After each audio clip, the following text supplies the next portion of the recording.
Vamos aqui a algumas notícias rápidas. Vou falar da situação do Jair, volante. Eu hoje fiz uma sondagem junto à direção do Vasco sobre uma possibilidade que foi levantada de que a CBF, e ninguém soube me informar por que o presidente Pedrinho foi à CBF ontem, né? Mas não há a mínima hipótese do Vasco solicitar à CBF pagar salário do Jair. Como eu disse aqui ontem, inclusive, é algo muito subjetivo, né? Você vai discutir que foi uma lesão, foi por maldade, enfim, tem uma questão legal nisso tudo, tem uma questão que infelizmente reza contra o Vasco, porque não foi incluído em súmula, não recebeu o cartão, não teve.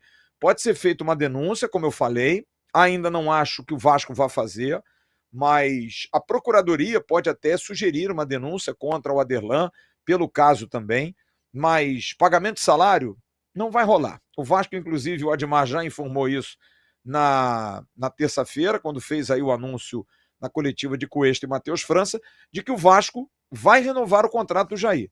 Ele tinha contrato e tem contrato até o final do ano, e exatamente por isso ele vai permanecer no Vasco. Então, não vai ser feito por parte da CBF esse pagamento. Leandrinho, informação hoje, inclusive dada pelo companheiro Vender Casagrande, eu procurei saber do Marcos Bonfim, que é empresário do Leandrinho, ele está na Europa já há algum tempo.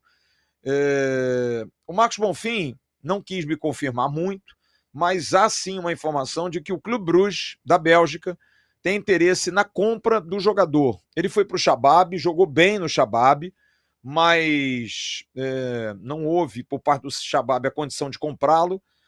O Shabab priorizou outras situações, e agora o Clube Bruges está com esse interesse sim, só que corre contra o tempo para fazer uma proposta de compra até o dia 8 de setembro, que é quando termina a janela da Bélgica, da Europa, né?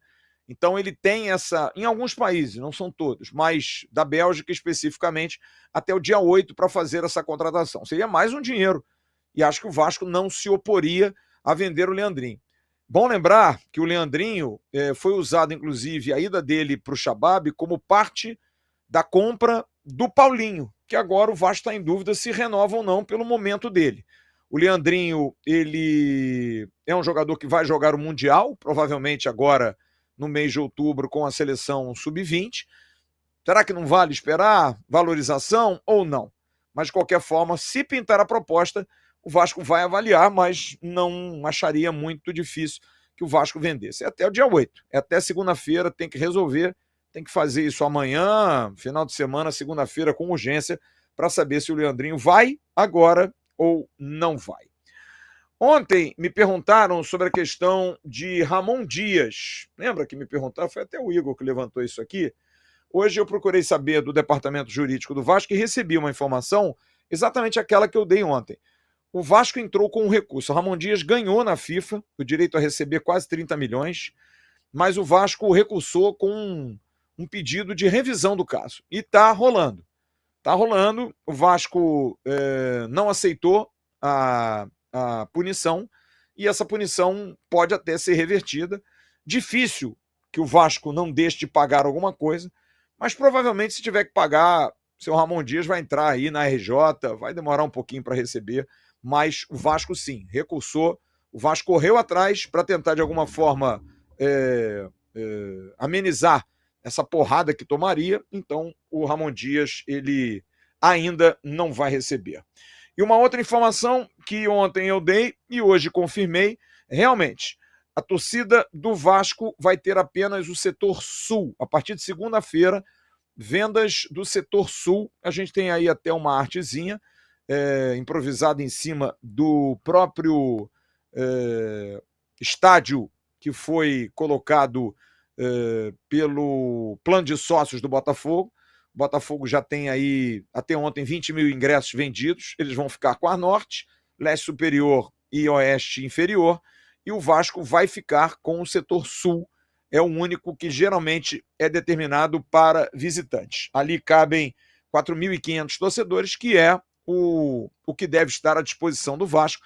4.500 torcedores. Vamos ter uma torcida menor, mas que lote, que vá realmente em grande peso porque eu tenho certeza que 4.500 vascaínos são suficientes para fazer um grande barulho, tá? Para fazer um barulhão nesse jogo de quinta-feira que vem.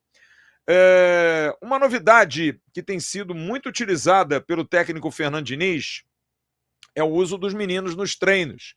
Ele já fez isso com alguns e agora quem está tendo muita oportunidade é um menino muito promissor. Esse rapaz, o Diego Minetti, centroavante, olho nele, centroavante fazedor de gol, jogador canhoto, artilheiro da base, tem encantado o Fernando Diniz pela maneira como ele joga. É um jogador também mais estático, como é o Verratti, mas tem muita qualidade, mais qualidade, tem até velocidade, bastante velocidade, mas é um jogador de muita inteligência, de muito talento para fazer gol, de boa condição física. Você vê o tamanho dele, ele é um menino forte, tem 16 anos, é um moleque grande e que tem sido bastante utilizado. Eu não me surpreenderia se o Diego Minetti, em breve, mas muito breve, não fosse utilizado pelo Fernando Diniz aí para um banco desse, para um jogo desse. Mas, por enquanto, está só treinando. E por falar em base, o Vasco é impressionante, né, cara? É uma coisa assim inacreditável.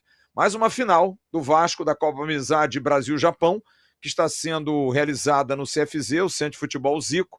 O Vasco venceu o Fluminense hoje por 2-1, aliás, um golaço feito pelo menino Isaac do meio de campo. Que porrada que ele deu, que golaço.